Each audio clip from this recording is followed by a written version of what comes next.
अवतरित होकर भाग्य विधाता भाग्य हमारे जगा रहा।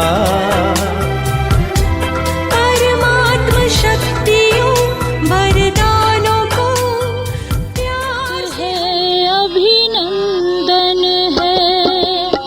खुले हृदय से सच्चे मन से स्वागत है, अभिनंदन है। ओम शांति। शांति। सुकांति बहन, बहुत बहुत स्वागत है आपका। Thank you, thank you. प्यारे साथियों, आज हमारी सुकांति बहन हमें अपना अनुभव सुनाने जा रहे हैं। आप यूके से है, लंदन में आप अपनी सेवाएं प्रदान कर रहे पिछले 6 वर्षों से, अपितु 25 साल से आप ईश्वरीय ज्ञान मार्ग में आगे बढ़ रहे हैं और पिछले 20 सालों से आप समर्पित रूप से सेवाएं आपने भारत के कई स्थानों में दी है। साथ साथ नाइजीरिया में भी आपने अपनी ईश्वरीय सेवाएं प्रदान की है। करीब 6 सालों से आप लंदन में है। तो कैसे आपका कौन से परिवार में लौकिक जन्म हुआ, कैसे आप इस ईश्वरीय ज्ञान मार्ग में आए, कैसे आपकी बुद्धि निश्चय बुद्धि हो गई बाबा के प्रति, कैसे आप समर्पित हुए, वो सारी बातों से आप आज इस परिवार को अवगत कराए। मैं बताना चाहूँगा सुकांति बहन, सिर्फ यहाँ बड़ौदा परिवार ही नहीं, परंतु कोई कोलकाता से है, तो कोई कनाडा से है, तो कोई यूएस से है, तो कोई मुरादाबाद से है, को भारत के भिन्न भिन्न, कोई मुंबई से भी है, और बहुत सारे भाई बहने यूट्यूब पर भी लाइव इसको देखते हैं। तो सभी भाई बहनों का भी स्वागत है। और सुकांति बहन, आप भले शुरू करें अपना अनुभव। ओम शांति। शांति। थैंक यू मनीष भाई इनविटेशन के लिए। मुझे याद है कुछ समय जब लॉकडाउन शुरू हुआ तब आपने शुरू किया था, तो दीपिका बहन, बाबू भाई ने भी शेयर किया था। उस समय दीपिका बहन ने पूछा था कि आपका नंबर दें। अच्छा। तो हमने कहा था ठीक है। इंदु बहन ने भी शेयर किया था। मणि बहन, इंदु बहन, सबने किया है। हाँ, तो थैंक यू मुझे भी इनविटेशन देने के लिए। और सॉरी, थोड़ा मैं डिले हो गई टाइमिंग की वजह से।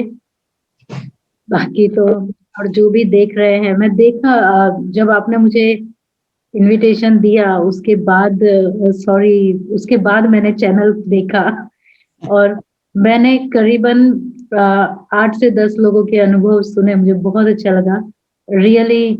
जिसका भी ये संकल्प है मिनेश भाई, अगर आपका ये बीज है तो आप बहुत ग्रेट काम किया। क्योंकि अभी कल की ही मुरली में बाबा ने कहा था ना, अनुभव ही काम में आते हैं। अब ब्राह्मणों का जमा पूंजी जो है अनुभव है, और हम अनुभव करते हैं बाबा की शक्तियों का, बाबा की मदद का, और बाबा जो भी ज्ञान गुण खजाना देते हैं वो हम जीवन में अनुभव करते हैं, तभी ही हम आगे बढ़ पाते हैं।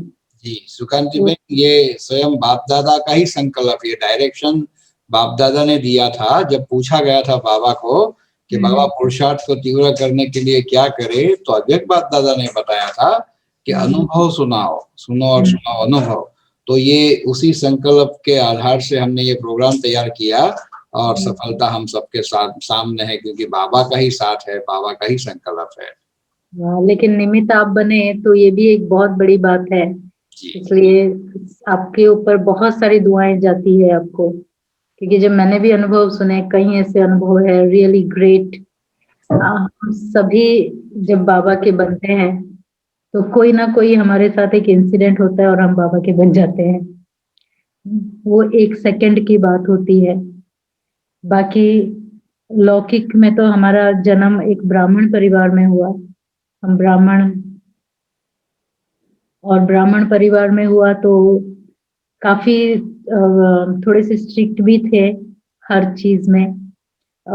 जैसे कि सुबह जल्दी उठना है, जितनी भी बार जाओ स्नान करना है, काफी सारे नियम जो थे वो और भी ज्यादा स्ट्रिक्ट थे बीके से भी। तो इसलिए अच्छा था जैसे पहले से ही बाबा तैयार कर रहा था। तो हमारे मम्मी डैडी पहले ज्ञान में आए थे और हम उनके साथ साथ सेंटर पर जाते थे। तो हमें बहुत अच्छा लगता था जब हम उनके साथ सेंटर जाते थे। बहुत छोटे थे, काफी छोटे थे, 5-6 साल के थे, 6-7 साल के होंगे जब हम उनके साथ सेंटर जाते थे। समझ में तो कुछ नहीं आता, लेकिन अच्छा लगता था बहनों को देखना, कितने प्यार से बात करते हैं। माना हर चीज उनकी, हर चीज अच्छी लगती थी। इतना ज्ञान तो उस समय समझ में भी नहीं आता था, लेकिन बहनों का प्यार, टोली देना, वो सारी चीजें जो है बचपन में वो बहुत मायने रखती है, वो जैसे आकर्षित करती है। फिर धीरे धीरे जैसे जैसे समय बीतता गया, हम भी अपनी पढ़ाई वगैरह में बिजी होते गए। तो सेंटर पर जाना करना थोड़ा कम भी हो गया और मम्मी डैडी भी मुंबई से गांव में शिफ्ट हो गए। जब वो जाते तब हम जाते, लेकिन वो नहीं वहाँ शिफ्ट हो गए तो हम भी सेंटर पर जाना कम हो गया। तो धीरे धीरे, लेकिन बाबा की, कहते हैं ना, बाबा की नज़र पहले से ही थी और बाबा की मदद का अनुभव जो है हमेशा होता था। बचपन से ज्ञान में आने का, बाबा को जानने का फायदा ये हुआ कि जब भी हमें समझो भगवान की मदद की जरूरत होती थी तो शिव बाबा ही याद आता था। माना बहुत सारे देवी देवताओं का परिचय हुआ, उसके बाद बाबा का हुआ ऐसा नहीं हुआ। जैसे कि आंख खुली और बाबा ही मिल गए थे। तो ये एक बाबा की हमारे ऊपर पहले से ही कहे नजर रही। फिर धीरे धीरे जैसे जैसे हमने स्कूल कॉलेज पूरा किया, तो जब भी हम जाते, हमारा जो नेटिव प्लेस है वो उड़ीसा है, लेकिन हम बॉम्बे में ही पैदा हुए, वहीं पर बड़े हुए। तो जब हम उड़ीसा जाते तो ब्राह्मण परिवार होने की वजह से हमारे घर में बहुत सारे स्क्रिप्चर्स की किताबें थी, बहुत सारी थी, बहुत पेटी भर के। वो होता है ना पुराने जमाने में लकड़ी की पेटियां इतनी बड़ी बड़ी, तो सारे पुराने, सिर्फ एक ही शायद नरसिंह पुराण ऐसा कुछ नहीं था, उसको छोड़ के बहुत सारी पुराने थी। तो हमने वो सब, वेकेशन में जाते थे तो क्या करें विलेज में, और इतना कुछ मुझे पसंद भी नहीं होता था शादियों में जाना करना, और उस समय मैं थोड़ा सा शाय भी थी, तो ज़्यादा मिलना जुलना, तो मैं बुक्स लेके, मुझे पढ़ने का बहुत शौक था। तो पहले तो कुछ उड़िया लैंग्वेज के उपन्यास वगैरह पढ़े थे वहाँ पर, तो वो पढ़ना शुरू किया। फिर जैसे जैसे उपन्यास पूरे हुए, फिर अभी क्या करें, उस समय तो इंटरनेट मोबाइल ये सब था नहीं, ना टीवी होती थी गांव साइड में। तो हमने पुराण पढ़ने शुरू किए। तो सारे पुराने जब भी हम वेकेशन में जाते हैं, और वो जो पुराण है जैसे महाभारत, रामायण, भागवत, गरुड़ पुराण, ये जितने भी पुराण है ना, मुझे ऐसा लगता था ये भी एक उपन्यास है नॉवल है। तो मना हर चीज, जैसे वो होता है ना कि विलन आया, चुरा के लेके गया सीता को, फिर वो ढूंढने गया, उसको इतनी सारी सामना करना पड़ा। तो जैसे बाद में पता चला कि ये सब भी जैसे ड्रामा में जो भी होता है ना, बाबा कहता है ड्रामा का हर सीन कल्याणकारी है। तो ये सब भी पढ़े, और पढ़ा ऐसे कि क्योंकि घर में कभी भी जबरदस्ती नहीं किया किसी ने, मम्मी डैडी या किसी ने भी, कि सेंटर जाओ या ये पढ़ो ये करो, लेकिन अपने आप इंटरेस्ट था, टाइम पास करने के लिए पढ़ा। तो उपन्यास के जैसा पढ़े ना, तो वो जैसे याद रह गया था बुद्धि में। फिर बाद में उसको ज्ञान से रिलेट करने में काफी इजी पड़ा वो बातों को। और गांव में हमारे घर में गीता पाठशाला चलती थी, भाई बहने आते थे, शाम को गीता पाठशाला चलती थी, शाम को ही क्लास होता था वहाँ। तो इसलिए वो भी एक माताओं को मुरली सुनाना करना, क्योंकि उस समय तो बहुत सारे लैंग्वेज में मुरलियाँ नहीं होती थी, होती थी उड़िया लैंग्वेज में, लेकिन इतनी अवेलेबल नहीं होती थी, सेंटर काफ़ी दूर था। तो हिंदी में उनको पढ़ के सुनाना करना, तो धीरे धीरे फिर उसमें इंटरेस्ट जागने लगा। तो लेकिन फिर भी इतना लक्ष्य तो था लेकिन इतना स्पष्ट नहीं था। एक बार किसी ने मुझे जगदीश भाई की एक बुक दी थी, या हमारे घर में ही मुझे कहीं से मिली जगदीश भाई की बुक, और वो बुक था जीवन कमल पुष्प समान कैसे बने। जब मैंने जगदीश भाई की किताबें पढ़ी, क्योंकि बचपन से ही पढ़ने का शौक तो था, नॉवेल्स ये सब, तो जो जगदीश भाई की किताब मैंने जब पढ़ी, मैं सबसे पहले इम्प्रेस हुई उनकी लिखत से। जो उनका लेखन शैली था, तो मुझे लगा कि ये जो भाई है ये इतना वेल एजुकेटेड है, इतना ज्ञानी है, इसने अगर इस ज्ञान को एक्सेप्ट किया माना ज़रूर इसमें कुछ है। और जिस तरह से उनका शब्द था, शब्दों की रचना थी, मुझे वो बहुत इम्प्रेस किया। और फिर मैं जगदीश भाई की किताबें ज़्यादा से ज़्यादा पढ़ना शुरू किया। तो जितनी भी किताबें थी जगदीश भाई की, उस समय कम से कम 2000 तक, 2000 तक जितनी भी जगदीश भाई की किताबें पब्लिश हुई थी, और उस समय उन्हीं की किताबें होती थी, और ज्ञान सरिता होता था और ज्ञान अमृत होता था। ये 3 चीज़ें ही उस समय होती थी। बाद में बाकियों की लिखत आई, लेकिन पहले तो वही होता था। तो मैंने सारा जगदीश भाई का जो है पढ़ लिया, तो उससे ज्ञान की स्पष्टता और जीवन का लक्ष्य भी जैसे स्पष्ट हो गया। और जब जीवन का लक्ष्य स्पष्ट हुआ, तो इतना अच्छा था कि घर में से, लौकिक परिवार से कभी भी किसी का विरोध नहीं हुआ, किसी ने भी कोई विरोध नहीं किया, सबने बहुत अच्छा सहयोग दिया। सेंटर पर जाके रहना है, ठीक है। तब हमने सोचा कि चलो सेंटर पे रह के सेवा शुरू करें। तो लक्ष्य तो था कि कहाँ रहे, उड़ीसा में। तो हमारी मम्मी ने कहा कि देखो, हमारी जो जन्मभूमि है, जहाँ से हमें ज्ञान मिला, वहीं पर आप जाओ, वही हमारी माँ है। घाटकोपर नलिनी दीदी के वहाँ से हमारे परिवार को ज्ञान मिला। तो उन्होंने कहा कि वो हमारी माँ है, स्पिरिचुअल मदर।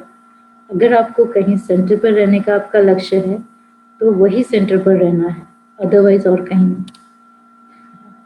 तो फिर हम दीदी जी के साथ फिर घाटकोपर में रहे और वहाँ पर सेवाएं शुरू की।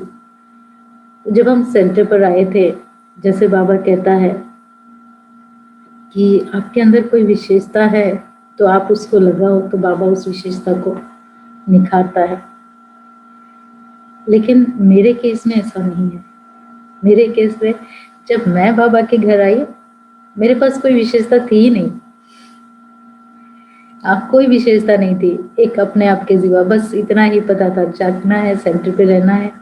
और इतना भी नहीं कि अच्छा सुबह उठना है, ये वो कुछ नहीं सोचा था कि क्या होगा क्या नहीं। खाना बनाना भी इतना अच्छे से नहीं आता था, कपड़े भी घर में माता जी ही मोस्टली कर लेती थी, कुछ भी नहीं आता था। तो जब हम सेंटर पे रहे, तो एक बार हमारी जो बहन थी उसने मुझे कहा कि आप चावल धो देना। तो मैं तो चावल धो ही रही थी। वो बहन फोन पे थी। 20 मिनट के बाद वो आई, उसने कहा क्या कर रही हो? मैंने कहा चावल धो रही हूँ। तो बोला अरे इतना टाइम तक कौन चावल धोता है? मैंने कहा उसमें से वो सफेद पानी तो निकल ही नहीं रहा है, साफ पानी मैला ही निकल रहा है। तो बना कोई भी चीज नहीं आता था। तो जैसे कि बहनों ने ही खाना बनाना सिखाया। इवन जब झाड़ू पोछा भी करते थे तो भी इतना अच्छे से नहीं आता था, वो भी कचरा रह जाता था। लेकिन जो बहन थी वो बहुत प्यार से सिखाती थी, और इतना प्यार से सिखाती थी। और हम थक जाते थे ना, क्योंकि इतना काम करने की, सेवा करने की घर में तो आदत नहीं थी। जब सेंटर पे आए तो बहुत सेवा होती थी, कर्मणा सेवा बहुत होती थी। तो जब थक जाते थे ना, तो वो बहन हमें दादियों की बातें सुनाती थी कि दादियाँ देखो इतने बड़े बड़े अंदर घुस के बर्तन करती थी, जूते ये करती थी, वो करती थी, गाड़ी साफ। तो बड़ा नशा चढ़ता था और थकावट चली जाती थी, और वो सुनते सुनते जैसे नींद आ गई और थकावट उतर जाती थी। तो कोई विशेषता लेके नहीं आए थे, खाली ऐसे ही आए, खाली हाथ आए। और बाबा ने जैसे सभी जो भी बाबा को भरना था, फिर धीरे धीरे सफाई करना सिखाया। और टोलियों में भी हम हेल्प करते थे, क्योंकि गुजराती माताएं बहुत थी और गुजराती इतना आती नहीं थी मुझे। एक बार माताओं ने टोली बनाने आए और वो माता जी ने कुछ मांगा सांसी करके, तो मैंने कहा ये तो काफी हैवी वर्ड है, तो कोई बड़ी चीज होगी। तो मैं तो गई किचन में और ऊपर सीढ़ी में चढ़ के इतना बड़ा पतीला उठा के एल्यूमिनियम का उतार के लेके आई, उसको दिया। उसने कहा ये क्या है? मैंने कहा सांसी। तो बोला तुमने क्रिएट किया है क्या ये वर्ड? तो वो माता जी ने कहा अरे एक पकड़ को। बाद में पता चला, क्योंकि इतना हैवी वर्ड लगा मुझे लगा इतना हैवी वर्ड है तो कोई हैवी चीज ही मंगा रही होगी ना, इतना हजारों की टोली बन रही है। तो वो माता जी मेरे से नाराज हो गई, और क्योंकि इतनी सारी टोली बनानी थी पूरा, और उसने कहा कि दूसरी बहन को बुला के इसको लेके जाओ मेरे सामने से, मैं कभी भी आएगी ना ये मुझे नहीं चाहिए हेल्प के लिए। तो फिर जो बहन थी बाद में मेरे जो, तो उन्होंने मुझे कहा कि देखो उसने आपको मना किया ना, अभी आपको ऐसा उसको मदद करना है, ऐसा बन के दिखाना है कि आपका फिर कहीं भी ट्रांसफर हो ना, और जब भी उसको टोली बनाना हो वो कहे कि मुझे यही बहन चाहिए, यही कन्या चाहिए, ये होगी ना तो मुझे मदद मिलेगा, तो तुम ऐसा करके दिखाना। हाँ, तो और मैं तुम्हें मदद करेगी। तो वो मुझे बताती थी कि देखो उनको क्या पसंद है, तो जब भी वो माता आती थी मुझे पता होता था कि उसको नींबू पानी चाहिए, मैं बना के पहले से रेडी रखती थी। फिर धीरे धीरे तो इतनी अच्छी वो फ्रेंड हो गई कि हर फिर मुझे कहती थी अरे तुम बैठ, मैं तेरे लिए बनाती हूँ नींबू पानी, हम साथ में पियेंगे। बहुत अच्छी। फिर तो ये सारा जो भी, कभी भी बस एक चीज थी कि हमें सीखना है बाबा के घर से, जो भी है ऑब्जर्वेशन से, चाहे बड़े बोल रहे हैं, हर चीज में हमें सीखना है। तो जैसे मैंने कहा जब कोई भी प्रोडक्ट बनता है ना, तो उसके पीछे उसके ऊपर लेबल लगता है कि भाई ये मेड इन इंडिया है, या मेड इन चाइना है, या मेड इन यूके है, या मेड इन अमेरिका है।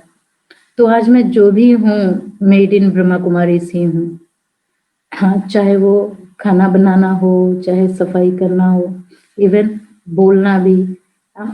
मुझे ज्यादा लोगों के सामने, 2 लोग घर में मेहमान भी आ जाए ना तो मैं भाग जाती थी, इतना शाय भी थी, और ज्यादा बोलना भी इतना पसंद नहीं था दूसरों के सामने।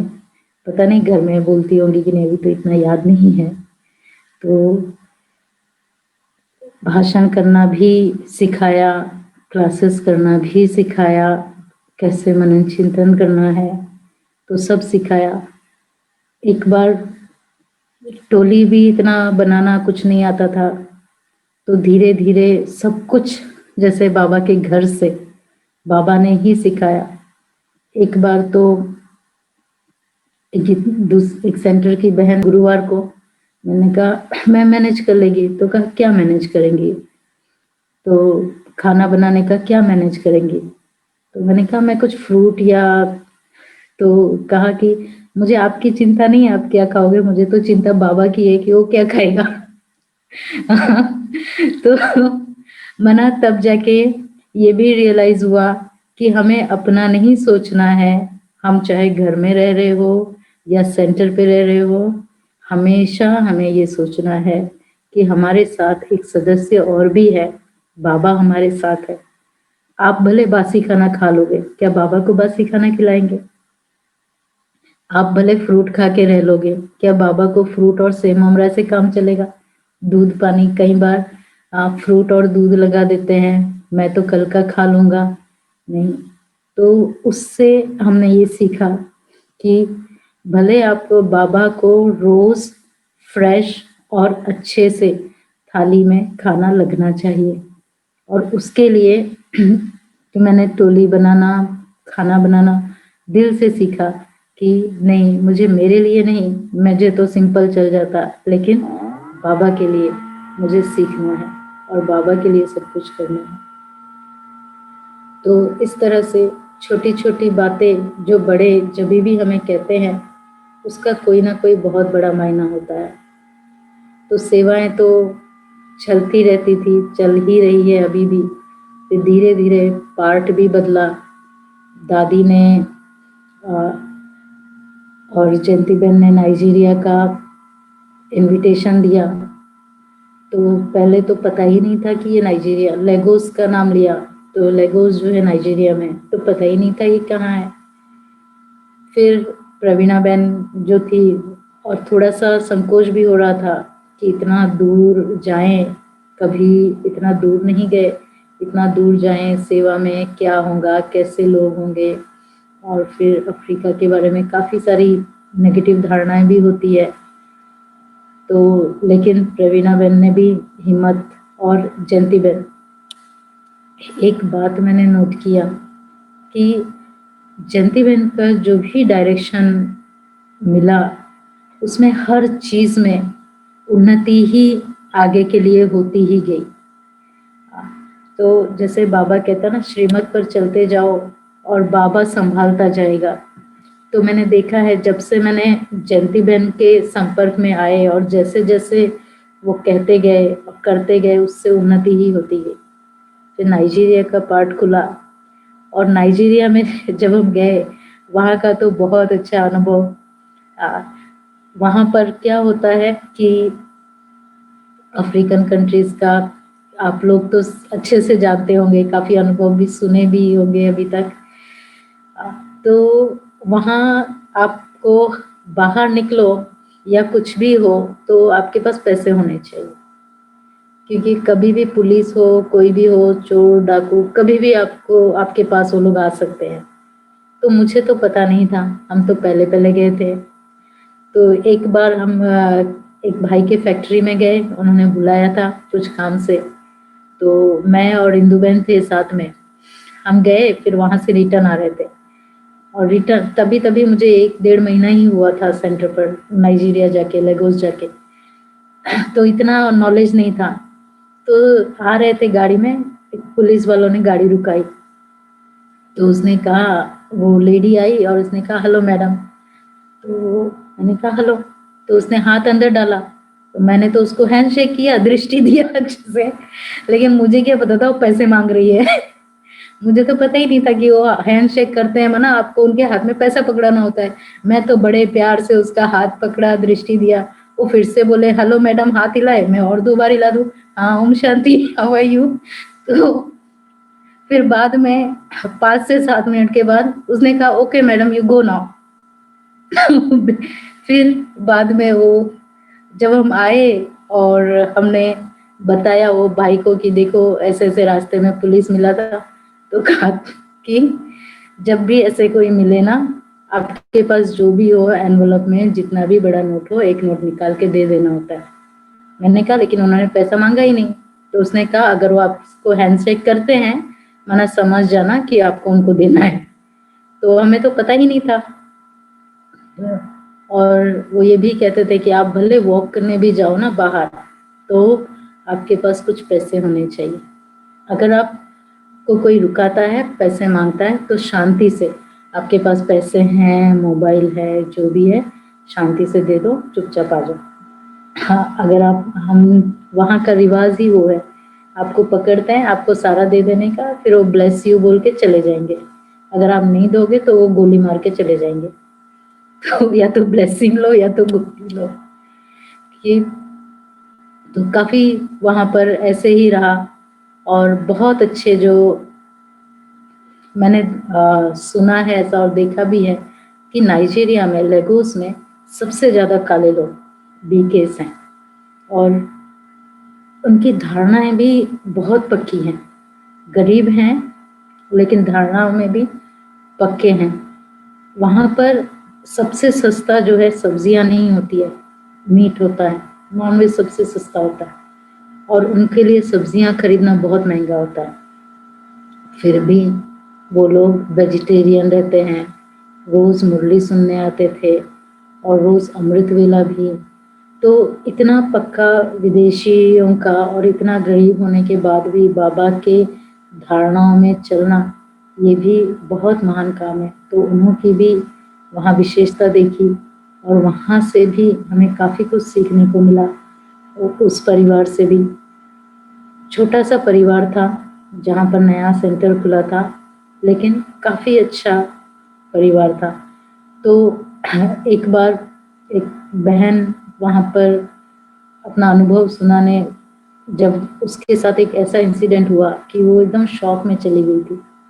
तो वो कोर्स करने आती थी सेंटर पर, तो उसने सुनाया था अपना अनुभव कि उसके घर में उसके हस्बैंड नहीं थे और 4 जो है वो काले लोग घुस गए। अब वो प्रेग्नेंट थी, तो काले लोग घुस गए और उसको इतना उसको पकड़ा और बांध दिया चेयर पे, और उसने कहा आप शांति से बैठो, और सारा घर का सब कुछ जो भी था सारा लेके आए। फिर एक जन उसके पास खड़ा था, वो माताजी रो रही थी, तो वो भाई उसको बोल रहा था कि तुम रो नहीं, तुम प्रेग्नेंट हो, बच्चे के ऊपर बुरा असर पड़ेगा, हम चले जाएंगे, कुछ नहीं करेंगे। मतलब इतने अच्छे लोग। चोर जो है, इतना अच्छा अनुभव मैंने चोरों का भी नहीं सुना, वो अफ्रीका में ही सुनने को मिल सकता है। चोर भी जो है बड़े अच्छे हैं, चोरी करते हैं और ध्यान भी रखते हैं। तो वो उसको समझा रहा था कि तुम रो नहीं, फिर उसको पानी भी पिलाया। फिर बाद में जा रहे थे कि उनकी नज़र अंगूठी पर पड़ी, फिर कहा अंगूठी, तो उसका अंगूठी खींचे, निकले ही नहीं। फिर एक कहे कि अरे वो प्रेग्नेंट है, तो थोड़ा धीरे से खींचो, तो तो इतना मना लोग, क्योंकि गरीबी है और उनके पास इतना है नहीं, और जो भी कमाते हैं बस पीने में और इसमें उड़ा देते हैं। तो वो बहन को काफ़ी शौक लग गया था उसे। फिर उसका सारा सब लेके गए, अंगूठी भी उसका निकाल के लेके गए, और उसको उसका रस्सी भी निकाल दिया, और उसको बोला कि देखो तुम मेडिसिन लेके शांति से सो जाना, ज़्यादा नहीं सोचना, तुम प्रेग्नेंट हो, बच्चे के ऊपर बुरा असर पड़ेगा, बोल के चले गए सब लेके घर से। माता जी तो बड़ी इतना शौक लगा उसको कि डिप्रेशन में चली गई थी। फिर उसका हस्बैंड लेके आए थे, तो अपना अनुभव सुना रही थी। तो लोग वहाँ के बहुत अच्छे हैं। आप वॉक करने जाओ, आपको ग्रीट करेंगे every time, hello, good morning, good afternoon, और बड़े प्यार से बात करेंगे। फिर धीरे धीरे वहाँ का पार्ट बदला और दीदी जी ने यहाँ पर इनविटेशन दिया। लेकिन उसके पहले जो बहुत अच्छा, मुझे जिसको कहे बाबा के गोद का प्यार का अनुभव तो रहा ही, लेकिन बीच में अफ्रीका और यूके के बीच में मेरा एक ऑपरेशन हुआ, जो 3 ऑपरेशन हुए 2 महीने में।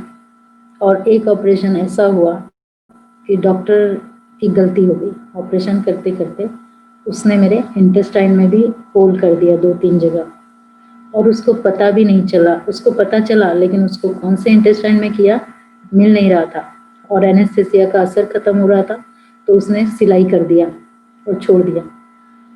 तो इंटरनल ब्लीडिंग हो रही थी, जिसकी वजह से काफ़ी पेन और बहुत दर्द भी हो रहा था, मुझे समझ में नहीं आ रहा था। लेकिन डॉक्टर को पता था, 24 घंटे हो गए, मेरा पेन कम नहीं हुआ। तो डॉक्टर ने दूसरे इंटेस्टाइन स्पेशलिस्ट को बुलाया, और फिर उन्होंने कहा अभी रातों रात ऑपरेशन करना पड़ेगा। तो जब ऑपरेशन थिएटर में लेके गए, तो ऑपरेशन थिएटर में मैं लेटी हुई हूँ, और दोनों डॉक्टर, जिसने मेरा ऑपरेशन गड़बड़ किया था और जो इंटेस्टाइन स्पेशलिस्ट है, दोनों साथ में।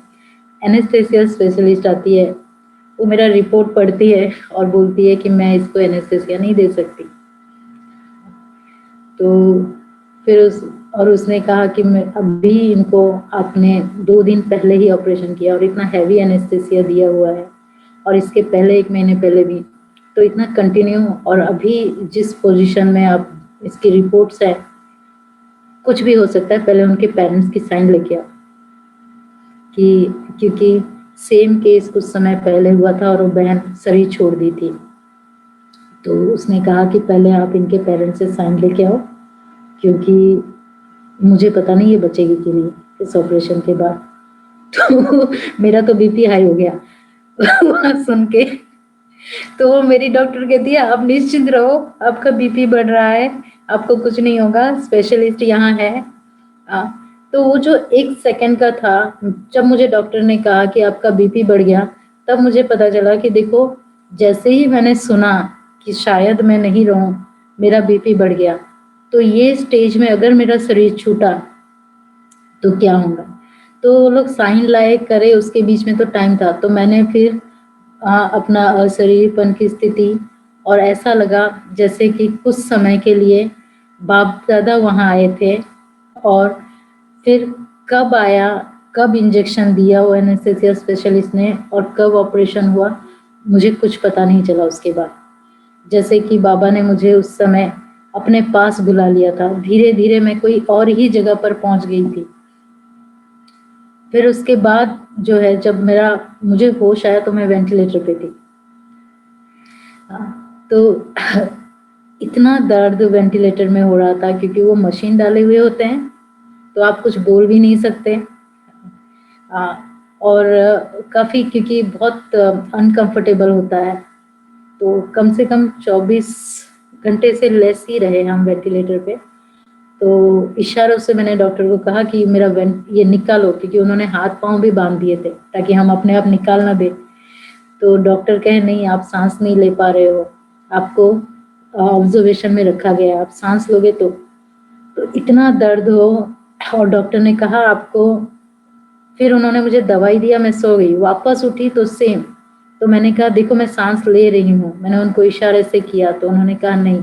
तो उसने कहा मैं ऑब्जर्व करेगी, अगर आप 15 मिनट तक कंटिन्यूस आपका ठीक रहा तो हम आपको निकालेंगे। तो उस समय जो हमने अनुभव किया, और जब मैं वहाँ थी आईसीयू में जितना दिन, तो रोज उस समय तो जब मेरा सांस का देखा, मुझे लिटरली ऐसा लगा जैसे कि बाबा मेरे सर के पास बैठा है और मुझे ऐसे ऐसे कर रहा है, हाथ फेर रहा है मेरे सर के ऊपर। और मैं कम से कम 20 दिन आईसीयू में रही, और उस 20 के 20 दिन, उसके बीच में बाप दादा की पधरामणी वगैरह सब कुछ हुआ। बहनें भी आती थी, देखती थी, सब करती थी, लेकिन रोज मुझे शाम को ये अनुभव होता था 7 से 7:30 के बीच, जैसे बाबा मेरे सामने, वहाँ क्लाउड है सूक्ष्म वतन में, जैसे मैं लेटी हुई हूँ और बाबा मेरे सामने बैठा हुआ है संगली पे, और मुझे दृष्टि दे रहा है। और दृष्टि से इतनी अच्छी पावरफुल दृष्टि आ रही है, जिससे मेरा सारा शरीर धीरे धीरे धीरे धीरे हील होता जा रहा है, और मैं अपने आप को भूलती जा रही हूँ। तो रोज मुझे, जितना दिन मैं आईसीयू में रही, मुझे ये अनुभव रोज बाबा कराता था। रोज शाम को 7 से 7:30 योग के टाइम में मुझे आईसीयू में बहुत आवाज थी, ऐसा नहीं कि शांति था, या आवाज बहुत होती थी, पेशेंट्स रोते थे, करते थे, लेकिन फिर भी पता नहीं वो 7 से 7:30 का टाइम मुझे कुछ भी सुनाई नहीं देता था, ऐसा लगता था मैं वहां हूं ही नहीं। तो काफी लोगों ने, जिन्होंने भी वहां पर मुझे मिलने आए या देखा, या बाद में भी दीदियों ने, तो सबने कहा कि बाबा ने तुम्हें बचा लिया सेवा के लिए। लेकिन मुझे ऐसा लगा 1 महीने में मैं इतने अच्छे से ठीक हो गई थी, एकदम नॉर्मल हो गई थी। बाबा ने गोद में ही मुझे, अपने गोद में ही रखा था। कभी मैं, जैसे कि कभी मैं आईसीयू में या हॉस्पिटल में थी ही नहीं, बाबा ने एकदम गोद में एक जगह से उठा के फिर दूसरी जगह पर, आईसीयू से उठा के फिर वापस सेवा स्थान पर जैसे भेज दिया।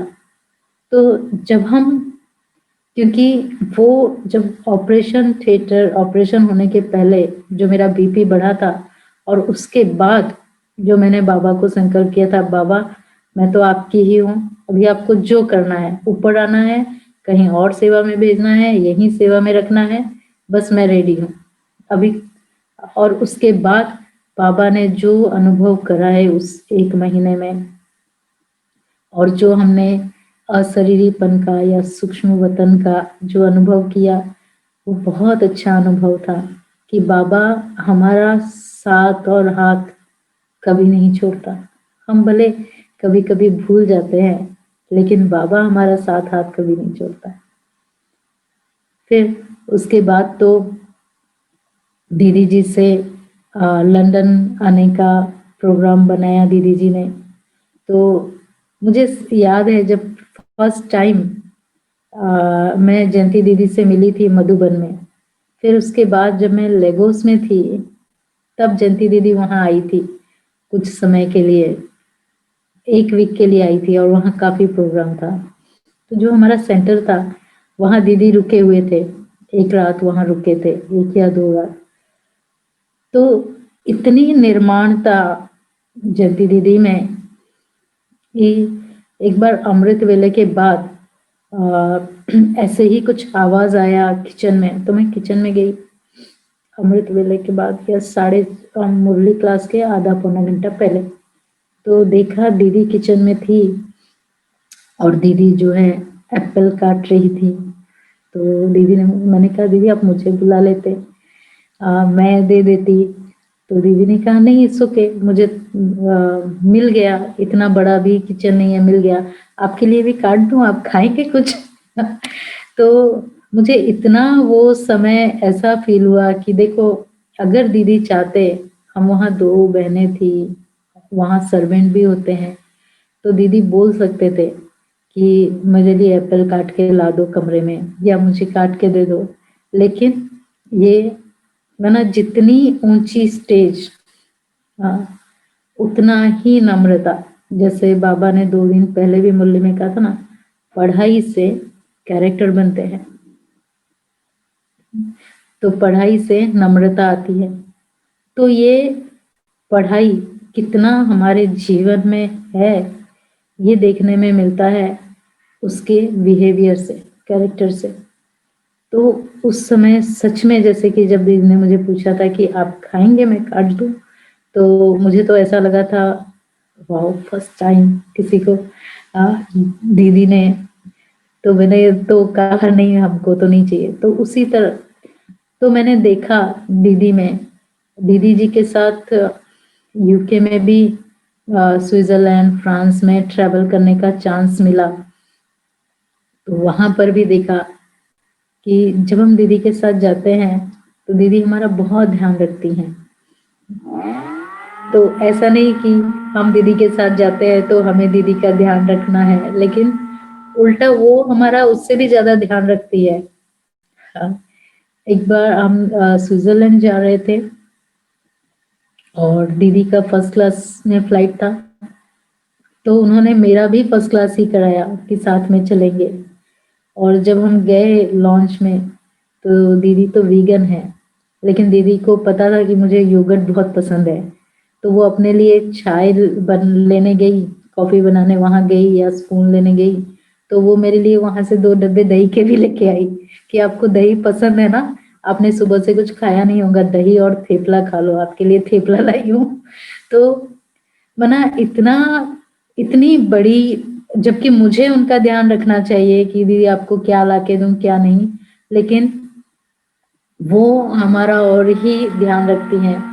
तो जैसे बड़ों के साथ रहते हैं या कहीं भी जाते हैं तो हमें उनसे बहुत कुछ सीखने को मिलता है। और फिर दीदी ने जब लंदन बुलाया, लेस्टर यहाँ पर भेजा सेवा के लिए किसी को, जब यहाँ अभी 6-7 साल पहले ही ये बड़ा सेंटर खुला। पहले तो आप सभी जानते हैं कि हर्बर्ट में सेंटर था, बाबू भाई, दीपिका बहन, भूपेन भाई संभालते थे। फिर जब बड़ा सेंटर खुला, बड़ी सेवाएं, फिर बहनें, मैं और इंदु बहन भी आए उनको मदद करने, तो हम सभी साथ मिलके सेवाएं करते हैं। तो लेस्टर में गुजराती और हिंदी लोग बहुत हैं, और तो हिंदी सेवा के लिए यहाँ पर दीदी ने भेजा मुझे। तो सेवाएं तो क्या, यहाँ सहयोग भी इतना मिलता है, ब्राह्मण परिवार का कहो या अपने साथियों का भी कहो। तो सबसे पहले हमने यूके में 12 ज्योतिर्लिंगम यहाँ पर बनाया सेंटर पर। 12 ज्योतिर्लिंगम का शिवरात्रि में 2 दिन का प्रोग्राम रखा था हमने 12 ज्योतिर्लिंगम का। तो जब 12 ज्योतिर्लिंगम के बारे में सोच रहे थे तो थोड़ा सा ये हो जाता है, क्योंकि इंग्लिश कंट्री है और हम इंडियन टेम्पल्स रखें करें तो इंग्लिश लोग क्या सोचेंगे, कैसे दिखेगा, बहुत सारी बातें यहाँ पर सोचना पड़ता है। और भी काफ़ी सारी चीज़ें होती है जो यहाँ सेवा, ऐसा नहीं कि हम भारत के जैसा कुछ भी कर ले, लेकिन बहुत चीज़ें सोचनी पड़ती है।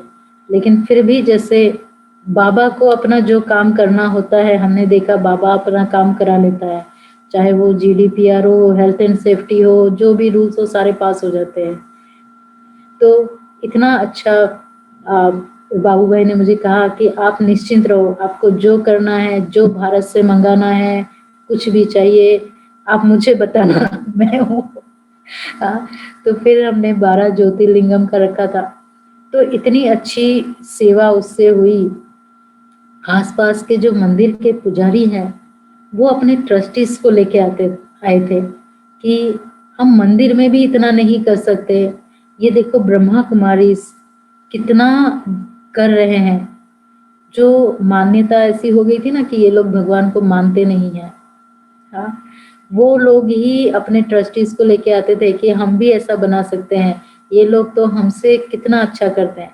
चाहे वो गणपति का हो, चाहे वो जन्माष्टमी का हो, झांकी देखने वो खास आते हैं पुजारी लोग, और इतने अच्छे सहयोगी बन गए हैं। अभी हमारा जिस रोड पे मंदिर है ना, सॉरी सेंटर है ना, यहाँ पर ही जब ये रोड स्टार्ट होता है तो सबसे पहले मस्जिद आता है, फिर हमारा हार्मनी हाउस आता है बाबा का घर, फिर इसके थोड़ी दूर आगे जाओ तो मंदिर है राम मंदिर, फिर उससे थोड़ी दूर और आगे जाओ तो साउथ इंडियन मंदिर है। हाँ, तो काफी सारी चीजें, और इतने अच्छे मंदिर वाले हमारे सहयोगी बन गए हैं कि जब भी मुझे कुछ भी चाहिए मैं सिर्फ एक फोन कर देती हूँ, और कुछ भी चाहिए मंदिर मना, चाहे झांकी के लिए मुझे कुछ चीजें चाहिए, कोई भी चीजें चाहिए, तो बहुत सहयोगी बन गए हैं। क्योंकि हर इवेंट्स वो लोग खुद आके देखते हैं। वो अभी हम तो आरती वगैरह नहीं करते, लेकिन इस बहाने से हम उन्हें बुला सकते हैं कि हम जब भी चाहे कृष्ण की, गणपति की, शिव की झांकी रखते हैं, हम उन्हें इनविटेशन देते हैं कि आप आके आरती करके जाओ। फिर वो भी आते हैं और लोगों को भी लेके आते हैं, वो करके जाते हैं। तो और यूके में आने के बाद फायदा ये भी एक बहुत अच्छा चांस मिला। एक तो देखो जयंती दीदी, सुदेश दीदी के संग का अनुभव, और तीसरा दादी जानकी के साथ का भी अनुभव बहुत अच्छा रहा। जब भी दादी लंदन आती थी लेस्टर जरूर आती थी। दादी को लेस्टर से बहुत प्यार था, बहुत प्यार था। तो दादी स्टार्टिंग में तो 1-2 साल तो दादी एक नाइट रुकती भी थी, फिर उसके बाद दादी उसी दिन चली जाती। तो जब फॉरेन सेवा का शुरू हुआ तो दादी से भी मिलना जुलना और काफ़ी बढ़ जाता था। भारत जाते तो भी और दादी यहाँ आती तो भी। तो दादी से एक बात इतनी अच्छी सीखने को मिली जो काफ़ी आगे हमेशा, अभी भी मुझे कभी कुछ भी संकल्प आता है तो मैं वही सोचती हूँ। तो एक बार दादी ने मुझे कहा, बुलाया था टोली देते समय, दादी ने कहा कि मुझे तुमसे कुछ बात करनी है, तो मुझे मिलना, बाद में कमरे में आना। फिर बाद में दादी जा रही थी, फिर से याद कराया, तुम आ रही हो ना कमरे में? मैंने कहा हाँ। और फिर जब मैं दादी के पास गई, दादी ने मुझे कहा कि देखो बात यह है कि आपके साथ जो बहन रह रही है, मुझे पता है आप लोगों की अच्छी जमती है, लेकिन क्या है, मुझे थोड़े समय के लिए बहन को कहीं भेजना है और आपको वहाँ पर देखना पड़ेगा, आप रहेंगी अकेली?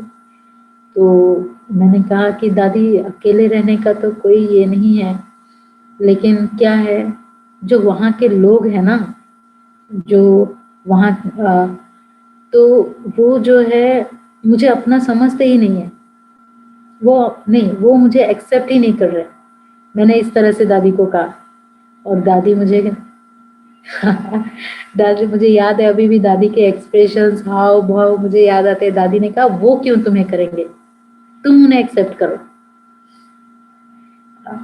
तो हम हमेशा यही, और मैं एकदम शांत, तभी तो कुछ समझ में ही नहीं आया। फिर बाद में रियलाइज हुआ कि ये हम हमेशा सोचते हैं कि दूसरे मेरे स्वभाव को एक्सेप्ट करें, दूसरे मेरी बातों को एक्सेप्ट करें, दूसरे मेरे नेचर को एक्सेप्ट करें, मुझे समझे, लेकिन मैं एक्सेप्ट करूं सबसे पहले, ये हम कितना सोचते हैं।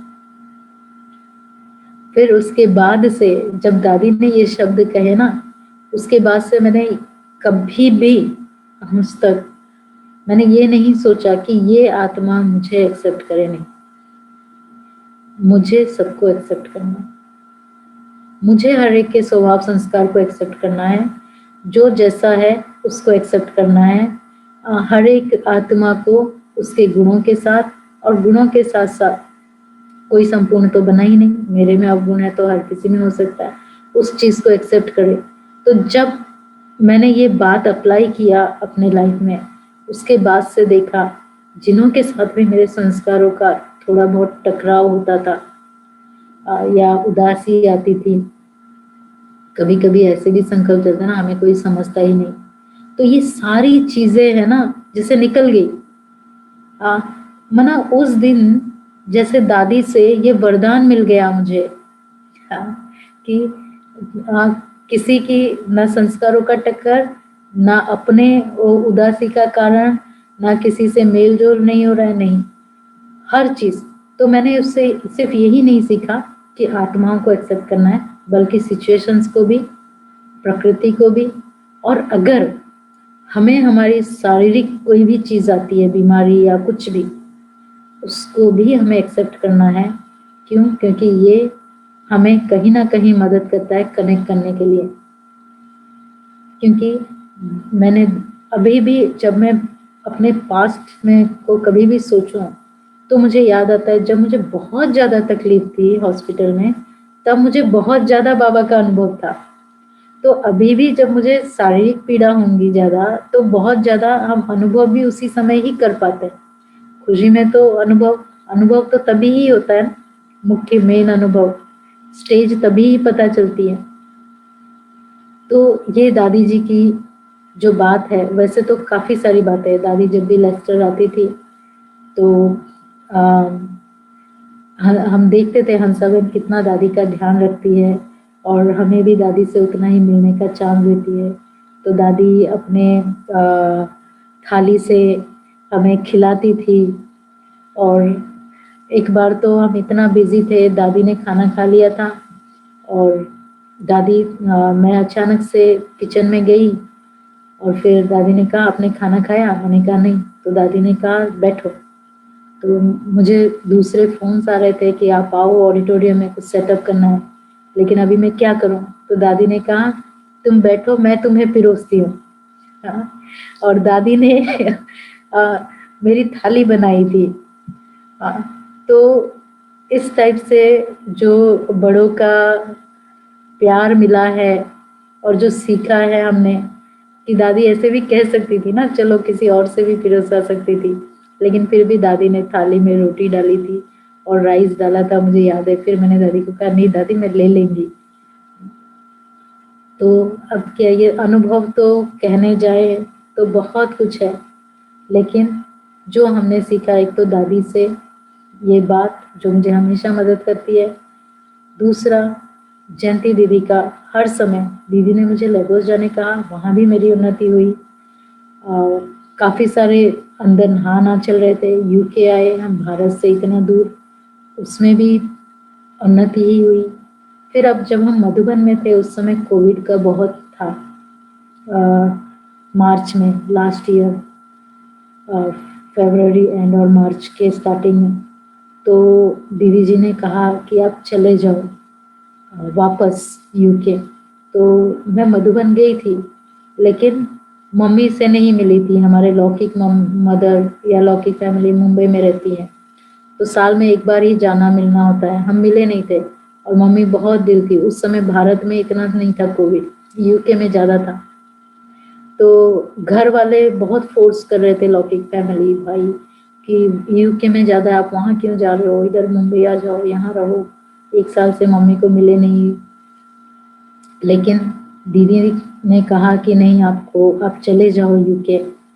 और वहाँ उस समय हम जितने भी थे यूके वाले, सबको डायरेक्शन, सारे फॉरेनर्स को डायरेक्शन मिला था जाने को। तो मैंने दीदी को कहा कि दीदी 1 साल हो गया, मम्मी ऐसे ऐसे बोल रही है, हम मिले नहीं हैं उनसे, फिर भी आप कहो मुझे यूके जाना है या बॉम्बे जाऊं, तो दीदी ने कहा कि नहीं, आप यूके चले जाओ। तो बस इतना ही था। और हम यूके आए, उसके बाद कोई फ्लाइट नहीं। फिर जो लोग रह गए ना, वो रह ही गए, कम से कम 4-6 महीना तक वो वहीं पर स्टक हो गए। हाँ, तो मैंने देखा जो भी, और यहाँ पर भी मुझे कभी भी कोई भी बात में कुछ भी होता है, दीदी जी हमेशा अवेलेबल रहती है और बड़े प्यार से मदद करती है। मुझे यहाँ के वीज़ा के लिए भी एक एग्ज़ाम देना पड़ता है, काफ़ी है, ये होता है। तो मैंने दीदी को कहा था मुझे नहीं देना एग्ज़ाम, फिर से पढ़ाई करो। तो उन्होंने कहा नहीं, आप पास हो जाओगे। तो मुझे इतना नहीं पता था कि मैं पास होंगी नहीं होंगी, लेकिन मैंने देखा है जब से मैं जयंती दीदी के कनेक्शन में आई हूँ, वो मेरे लिए जो भी कहती है वो होता ही है। जब भी मैंने उनकी बात सुनी, उन्होंने कहा दे दो, तो मैंने कहा मुझे पता नहीं मैं कितना, लेकिन मुझे इतना पता है कि दीदी ने कहा है ना तो हो जाएगा। तो हम जाके एग्ज़ाम में बैठे और बाबा ने सारा एग्ज़ाम लिखा और डिस्टिंक्शन से बाबा ने पास भी कर दिया। तो जब हम बड़ों की बातें मानते हैं एक बार, तो हर बार उनके ऊपर हम जब विश्वास करते हैं, तो जैसे हम बाबा के ऊपर भी एक बल एक भरोसा, तो हमें हर चीज़ में आगे बढ़ने का रास्ता ऑटोमेटिक मिल जाता है, क्योंकि एक तो बाबा का हाथ और बड़ों का साथ। मुझे लगता है समय भी हो रहा है, 5 तो मिनट 5 मिनट और लीजिए। अच्छा, तो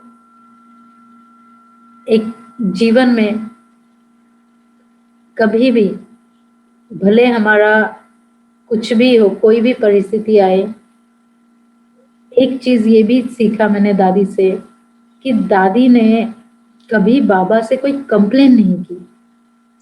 अब दादियों की हिस्ट्री वगैरह सुनो या कुछ भी सुनो, कोई कंप्लेंस नहीं करते हैं कि बाबा मेरे साथ ऐसा क्यों, बाबा आप ये करो, कभी बाबा से झगड़ा नहीं। तो हमेशा बाबा के साथ प्यार का रिलेशन, ना उलाहना देना, ना उससे नाराज होना, ना उसके प्रति उदास होना। ये 3 चीजें जब भी हम मिलते थे, जैसे अभी भी जब हम बड़ों से मिलते हैं या क्लासेस सुनते हैं, अभी तो चलो जूम पे यूट्यूब में इतने सारे वर्चुअल क्लासेस हो गए, लेकिन क्या हम इतना ही अपने आप को चेक करते जाएं साथ साथ, क्या मैं इतना ही बाबा से वर्चुअल रीति से भी कनेक्टेड हूँ? अगर इसमें अभी देखो हमारे यहाँ पर लॉकडाउन फिर से चालू हो गया है, यूके में नेशनल लॉकडाउन हो गया है, तो क्लासेस वगैरह लेस्टर में तो चलो परमिशन है कि आप स्पिरिचुअल प्लेसेस में जा सकते हो, कर सकते हो। तो अभी यहाँ पर 4 धाम बनाए हैं हमने लेस्टर में। तो टावर ऑफ पीस है, 5 फुट का है, हिस्ट्री हॉल है, झोपड़ी भी बनाया हुआ है अंदर पूरा बाम्बू का। तो जब यहाँ पर भी ये महीने में ऐसे अनुभव होता है, अमृत वेला आप देखेंगे काफ़ी भाई बहन आते हैं यहाँ, और सुबह में एक जगह से दूसरी जगह, दूसरी जगह से तीसरी जगह जाते रहते हैं। तो ऐसा लगता है कि हम जैसे कि मधुबन में ही घूम रहे हैं और मधुबन का ही अनुभव कर रहे हैं। तो जो बाबा कहता ना, पहले कहता था ना बाबा, अभी भी मुरलियों में देखो कहते हैं कि यहाँ बैठे बैठे आप मधुबन में जाओ, झोपड़ी में जाओ, हट में जाओ, अनुभव करो।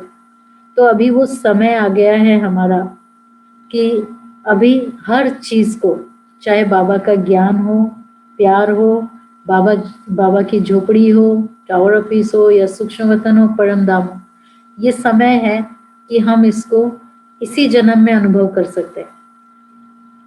और जैसे कुछ दिन पहले एक अव्यक्त मुरली चली थी पास्ट और फ्यूचर का, कि अब हम आमने सामने है, बात कर रहे हैं, है ना।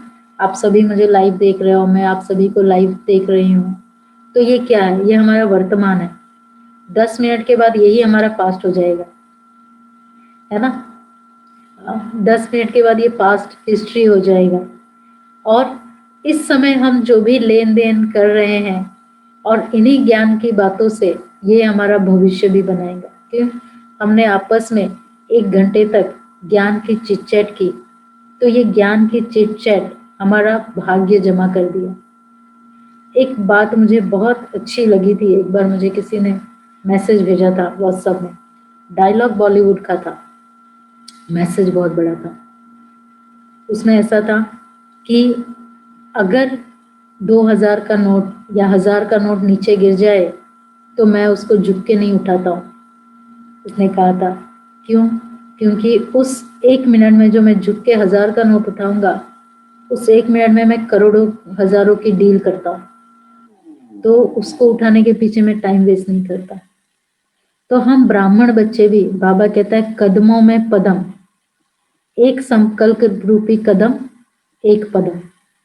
तो हम भी ये ध्यान पे रखें कि मैं साधारण सी बात के पीछे, इसने ऐसा क्यों कहा, उसने ऐसा क्यों कहा, उसके पीछे मैं पैसा वेस्ट करूं, वो कौड़ी के पीछे अपना समय वेस्ट करूं, या मैं कदम में पद्मों की डील करूं। हाँ, कभी कभी छोटी सी बातों में हम कितना संकल्प वेस्ट कर देते हैं माना कौड़ी के पीछे, लेकिन हम ये भूल जाते हैं कि मैंने कितने पद्मों की डील का नुकसान कर दिया।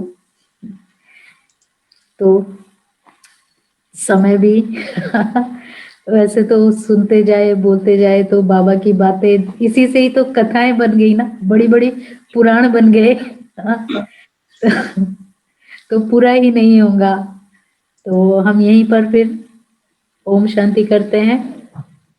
थैंक यू मिनेश भाई, थैंक यू सभी को जी। सुख शांति, सुखांति नहीं, सुख शांति आपका नाम होना चाहिए, सुख शांति, ठीक है ना। आपके चेहरे से वो दिखाई पड़ती है कितने सुख और शांति की पूंजी सुकांति बहन ने जमा की है, वो महसूस होता है। और आपने शुरुआत में कहा ना कि आपको कुछ नहीं आता था, आप आ गए, झाड़ू पोंछा भी नहीं आता था, भाषा का भी।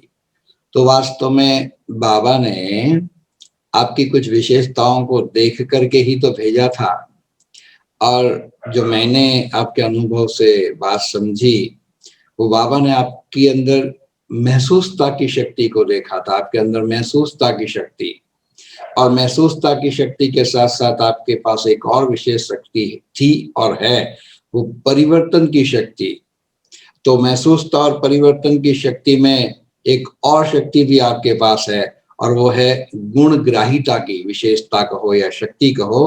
तो ये तीनों के मेलजोल ने आपको इतना आगे बढ़ाया, बड़ों का साथ आपको मिला और बड़ों के साथ का पूरा आपने फायदा लिया है, गुण ग्रहण करके। कैसी विशेषताएं आपने बड़ों में देखी है और उसी को आप फॉलो कर रहे हो, यही तो मैं समझता हूँ आपके जीवन की सफलता का आधार ही है। और आगे और सुनहरा भविष्य आपके साथ है, आपके सामने है। तो हमारी आज सुकांति बहन को मिलकर के हमें बहुत बहुत बहुत खुशी हुई है। आपके अनुभव से भी बहुत सारी आत्माएं लाभान्वित होंगी, बहुत प्रेरणाएं आपके आज के इस अनुभव के द्वारा मिलेगी। तो बड़ौदा निवासियों, एक हाथ खड़ा करके अभिनंदन मुबारकबादी दे दो। थैंक यू आप सभी को भी, बड़ौदा वालों को भी। 1 घंटा तो कहाँ पूरा हो गया पता ही नहीं पड़ा, ठीक है ना। बहुत अच्छा लगा। तो चलिए कुछ पल बाबा की याद में बैठते हैं, फिर पूरा करेंगे। बाबा तेरा साथ है तो दूर किनारा क्यों समझूं, दूर किनारा क्यों समझूं। बाबा तेरा साथ है तो दूर किनारा क्यों समझूं, दूर किनारा क्यों समझूं। तो प्यारे बाबा, मीठे बाबा, जब जब मैंने है तुझको पुकारा, तब तब आकर पास बाबा दिया तूने है मुझको सहारा। मंजिल मेरी है तुझ मुझको पता, दूर किनारा क्यों समझूं।